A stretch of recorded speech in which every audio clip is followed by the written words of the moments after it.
Namo Buddhaya. Selamat pagi menjelang siang anak-anakku semua. Apa kabar kalian semua? Saya harap kalian semua selalu dalam kondisi sehat sehingga dapat mengikuti pembelajaran secara daring, baik untuk mata pelajaran agama Buddha maupun untuk mata pelajaran yang lain. Baiklah anak-anakku sekalian, kali ini kita akan memasuki pembelajaran selanjutnya, yaitu melanjutkan bab 1 tentang Sang Buddha Parinibbana atau Parinibbana Buddha untuk bagian yang kedua. Anak-anakku sekalian, sebelum kita memulai pembelajaran kita pada hari ini, alangkah baiknya kita terlebih dahulu untuk bersama-sama berdoa. Marilah kita bersikap anjali. Terpujilah Tuhan Yang Maha Esa, para Buddha, Bodhisattva, dan Mahasatwa. Aku belajar bukan untuk kesombongan dan keserakahan, tetapi untuk mengikis kebodohanku dan menambah pengetahuanku. Semoga aku dapat belajar dengan baik dan benar. Semoga semua makhluk berbahagia. Sadu, sadu, sadu. Baiklah anak-anakku sekalian, untuk bab pertama, ini salah ini aku ya, ralat. Bab pertama Parinibbana Buddha untuk bagian yang kedua memiliki tujuan pembelajaran biar kalian tahu maksud daripada pembelajaran kita pada hari ini. Anak-anakku sekalian, bahwa tujuan pembelajaran kita pada hari ini ya, bahwa setelah mengikuti serangkaian pembelajaran diharapkan kalian itu kelak memiliki atau nanti memiliki pengetahuan tentang Parinibbana Buddha ini ya, yaitu diantaranya kalian dapat mengutip perkataan Buddha kepada para biku setelah menabiskan Biku Subada, kemudian menganalisis nasihat Buddha kepada Yang Mulia Ananda setelah menabiskan Biku Subada, kemudian menganalisis nasihat terakhir Buddha sebelum mencapai Parinibbana, menceritakan proses pencapaian Mahaparinibbana Buddha, menceritakan keajaiban peristiwa yang terjadi pada saat perabuan jenazah Buddha, menjelaskan cara pembagian relik Buddha oleh Brahmana Dona, menguraikan alasan Brahmana Dona membagi relik menjadi 8, menerapkan cara menghormati relik Buddha dalam kehidupan sehari-hari, menjelaskan cara Raja Asoka menghormati relik Buddha. Yang terakhir menyebutkan 7 tempat yang dikecualikan untuk menyemayamkan relik Buddha. Nah, inilah anak-anakku sekalian tujuan daripada pembelajaran kita kali ini. Baiklah anak-anakku sekalian, bahwa seperti yang terlihat dalam gambar di sebelah kiri atas ya, sebelah kiri, untuk subbab ini yaitu nasihat terakhir dan parinibbana atau proses parinibbana, seperti kita lihat di dalam gambar itu ya. Nah, ini bisa ada ralat ya, ini ya. Di gambar ini merupakan gambar daripada proses penabisan daripada seseorang yang bernama Subada, yang kemudian Subada inilah merupakan biku terakhir yang ditabiskan langsung oleh Sang Buddha. Nah, ini biku Subada. Ini adalah proses daripada penabisan biku Subada. Kemudian yang gambar di sebelah kanan bawah sebelah kanan bawah ini, lihat ya, saya kasih tanda panah di sini. Ya, inilah nasihat terakhir Buddha. Ya, ini nasihat terakhir Buddha. Saya buat tulisannya hijau. Ya, jadi kalimatnya seperti ini. Oh para biku, inilah nasihat terakhir Tathagata kepada kalian, bahwa semua bentuk perpaduan di dunia ini adalah tidak kekal. Berjuanglah dengan sungguh-sungguh untuk mencapai kebebasan sejatimu. Ya, inilah nasihat terakhir Buddha sebelum beliau mencapai parinibbana. Kalau dalam gambar seperti kita lihat seperti ini, ya. Oke, kita lanjut. Nah, selanjutnya ini kita berbicara mengenai proses Mahaparinibbana Sang Buddha, ya. Nah, di sini ada saya buat seperti ini, ya. Nah, ini adalah gambar yang merupakan di sini ada kata-kata jana, ya. Ada jana 1 sampai jana keempat, ya. Nah, anak-anakku sekalian, perlu kalian ketahui bahwa jana ini merupakan tingkatan atau tahapan dalam meditasi. Ya, jana ini merupakan tingkatan atau tahapan dalam meditasi. Jadi seseorang kalau belajar mempraktekkan meditasi atau seorang meditator, ketika mereka sudah dibilang ahli dalam meditasi, mereka akan mengalami hal ini, ya, tingkatan-tingkatan ini.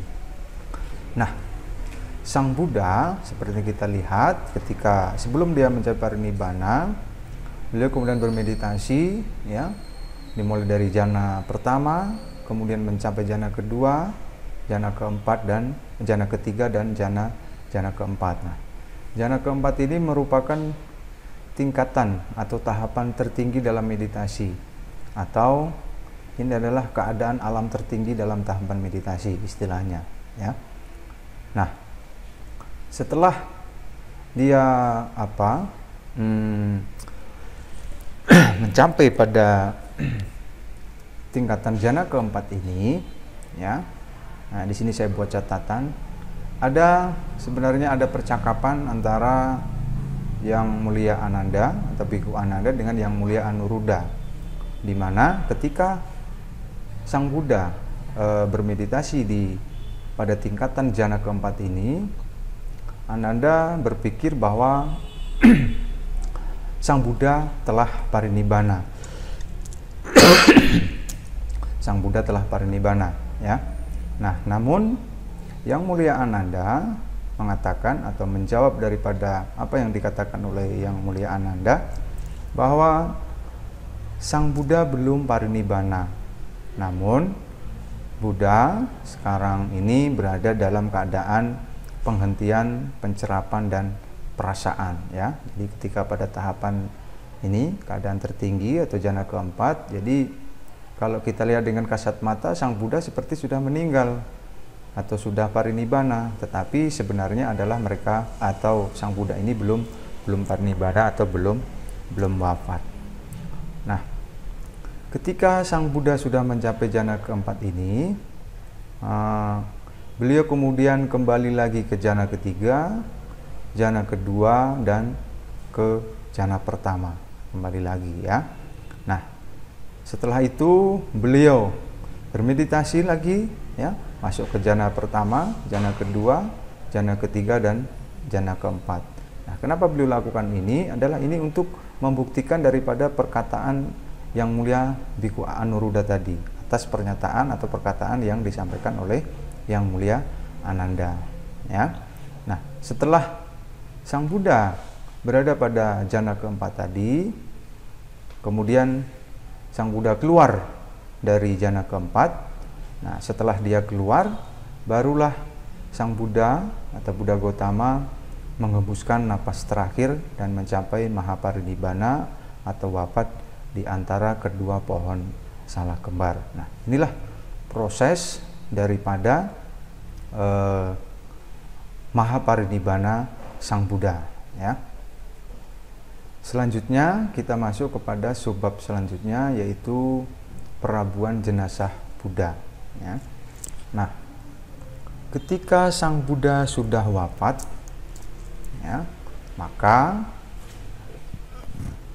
Semua para biku yang berada di tempat tersebut pada waktu itu, dan kemudian juga warga masyarakat, karena pada saat itu adalah Buddha berada di Kusinara, ya, di mana sukunya di Kusinara itu adalah didominasi oleh suku yang namanya suku Mala. Nah, pada awalnya, anak-anakku sekalian, jenazah Buddha ini akan dibawa oleh suku Mala ke arah selatan, ya, akan dibawa oleh suku Mala ke arah selatan. Namun mereka tidak mampu mengangkat jenazah Buddha atau jasad sang Buddha karena bertentangan dengan keinginan para dewa, ya. Kenapa berkeinginan dengan para dewa? Para dewa berkeinginan untuk agar jenazah Buddha ini dibawa ke arah utara, ya, yang kemudian disemayamkan di cetia suku Mala. Inilah keinginan daripada para dewa. Nah, akhirnya suku Mala ini, orang-orang dari suku Mala ini menurut, ya, dan membawa jenazah Buddha ke arah utara dan disemayamkan di cetia suku Mala. Nah, di sini anak-anak sekalian saya bikin ada kalimat ini, saya buat cetak miring, ya. Ini adalah perlakuan jenazah Buddha, ya. Nah, Buddha, ingat, Buddha itu adalah raja dunia atau Cakrawatin, raja dari raja dunia. Nah, inilah perlakuan seorang Cakrawatin ketika beliau sudah wafat. Nah, ya, jadi diantaranya bahwa jenazahnya itu dibalut dengan kain linen baru, dilapisi dengan kain wol katun, dan balutan ini diteruskan sampai terdapat 500 lapis kain linen dan 500 kain wol katun. Apabila itu sudah dikerjakan, lalu dimasukkan ke dalam sebuah peti dari besi dan ditutup dengan satu peti dari besi yang lain. Lalu harus dibangun satu tempat perabuan yang terdiri atas berbagai jenis kayu, wangi, dan selanjutnya jenazah raja dunia diperabukan. Inilah perlakuan, ya. Nah, ketika ini sudah siap, anak-anakku sekalian, ya, nah, maka perabuan jenazah Buddha akan dilakukan, ya. Siapa yang melakukan? Ini adalah orang dari suku Mala, ya. Nah, ada 4 orang suku Mala yang hendak menyalakan api untuk perabuan jenazah Buddha. Namun lagi-lagi mereka tidak berhasil menyalakan api. Nah, kenapa?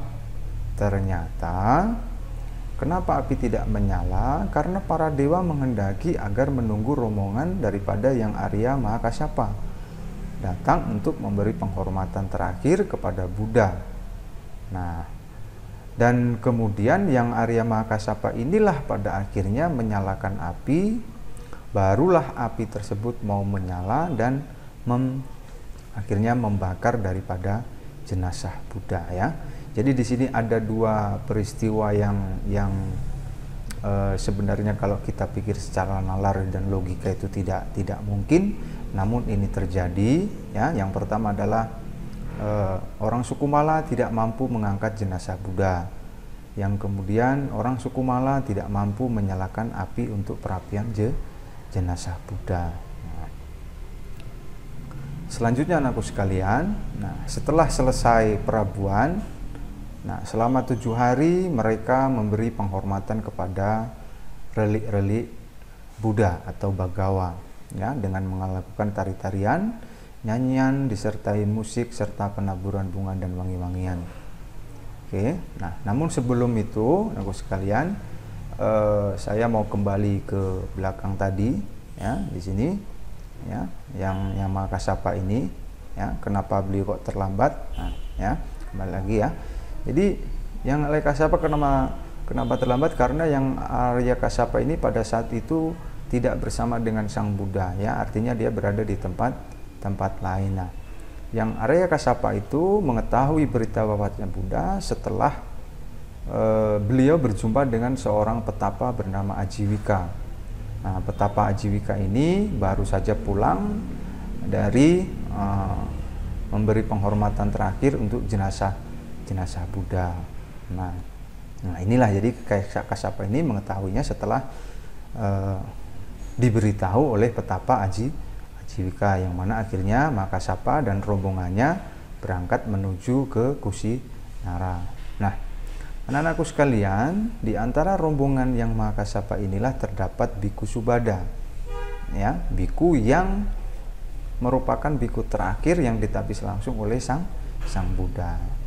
Nah, ketika dia berada di Biku Subada ini, berada di Kusinara untuk memberikan penghormatan kepada sang Buddha, nah Biku Subada ini ada mengeluarkan sebuah kata-kata berikut ini yang saya buat merah ini dan saya buat miring, ya. Cukup kawan-kawan, janganlah sedih atau meratap. Kita sekarang terbebas dari Buddha. Kita telah dipersulit oleh kata-kata Buddha, ini boleh, ini tidak boleh. Kini kita bebas untuk berbuat apa yang kita sukai. Nah, kalimat atau ucapan yang dikeluarkan Biku Subada inilah, ya, yang kemudian kelak, ya, menjadi dasar yang Arya Makasapa menyelenggarakan sidang sangha atau konsili sangha, ya. Jadi ini adalah akan kita bahas mengenai konsili sangha ini nanti di semester 2, ya, di semester 2. Oke, ada bab tersendiri yang membahas ini. Jadi anak-anakku sekalian, inilah proses daripada perabuan jenazah sang Buddha. Nah, anak-anakku sekalian, setelah perabuan jenazah selesai, nah, perlu kalian ketahui bahwa Buddha itu adalah orang yang suci. Jadi ketika orang suci dikremasi atau diperabukan, maka dia akan meninggalkan namanya relik, ya, namanya relik, ya. Nah, seperti yang kita lihat dalam gambar ini, ya, inilah relik, tapi ini relik yang sudah ditempatkan pada sebuah tempat, ya. Nah, ketika perabuan sudah selesai dan relik sudah ada, tinggal relik itu, ya kan. Nah, di sini terjadi perselisihan di antara para raja yang menginginkan relik, karena raja-raja dari berbagai tempat dan semuanya itu adalah pengikut Buddha kepingin mendapatkan bagian dari relik sang Buddha itu. Namun anak-anakku sekalian, orang-orang suku Mala ini menolak untuk memberikan relik itu kepada mereka. Jadi orang suku Mala ini kepinginnya itu relik itu adalah disimpan mereka semua, begitu. Nah, di sini akhirnya terjadi sebuah perselisihan, hampir menyebabkan terjadinya sebuah peperangan. Ingat, karena yang meminta ini adalah seorang raja-raja, dan raja-raja ini mereka memiliki tentara atau prajurit, ya. Nah, ketika ini terjadi, ada seorang Brahmana yang mengetahui tentang hal ini, perselisihan ini, ya, tentang pembagian relik ini. Siapa nama Brahmana itu? Yaitu Brahmana Dona. Akhirnya Brahmana Dona datang untuk mendamaikan mereka, dan dengan bijaksana Brahmana Dona akhirnya membagi relik Buddha tersebut menjadi 8 bagian, ya. Nah, seperti yang kita lihat, ya.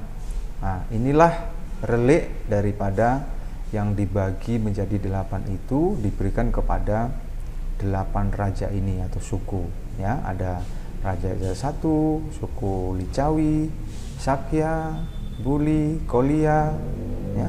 Ada Brahmana dari Wetadipa, Mala, dan suku Mala dari Kusinara, ya. Inilah akhir dari pembagian relik itu, seperti yang kita lihat dalam gambar ini. Nah, selanjutnya anakku sekalian, subbab terakhir yaitu menghormati relik Buddha, ya.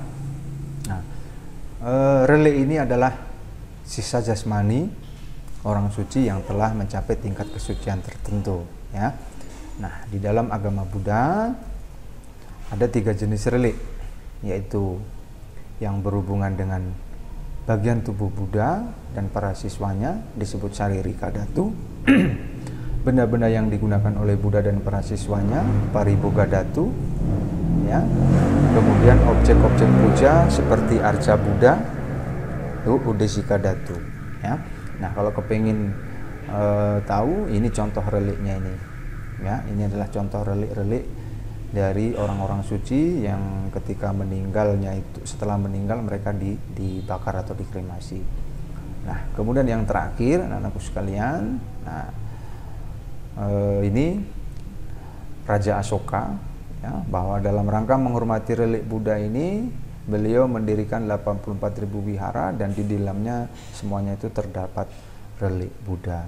Ya, nah anak-anak sekalian, nah inilah materi kita pada hari ini. Jadi cara menghormati relik Buddha itu bisa kita taruh di wihara sebagai objek penghormatan, atau kita taruh di kalau kita misalnya punya relik dari orang suci atau relik Buddha, kita bisa taruh di altar rumah kita masing-masing. Di situ kita jadikan sebagai objek penghormatan, bukan sebuah benda yang kita puja. Ingat ya, sebagai objek penghormatan, ya. Baiklah, anak-anakku sekalian, nah inilah materi kita, pembelajaran kita pada hari ini. Nah, anak-anakku sekalian, untuk mengakhiri pembelajaran kita pada hari ini, alangkah baiknya kita bersama-sama berdoa. Mari kita semua bersikap anjali. Terpujilah Tuhan Yang Maha Esa, para Buddha dan Bodhisattva Mahasatwa. Terima kasih kepada semua orang yang telah membimbingku belajar pada hari ini. Semoga semua kebajikan membuahkan kesehatan, keberuntungan, dan kebahagiaan. Semoga ilmu yang kupelajari berguna bagi diriku dan orang lain. Semoga semua makhluk berbahagia. Sadu, sadu, sadu. Baiklah anak-anakku sekalian, sekali lagi demikianlah pembelajaran kita pada hari ini. Terima kasih atas segala perhatian dan mohon maaf atas segala kekurangan.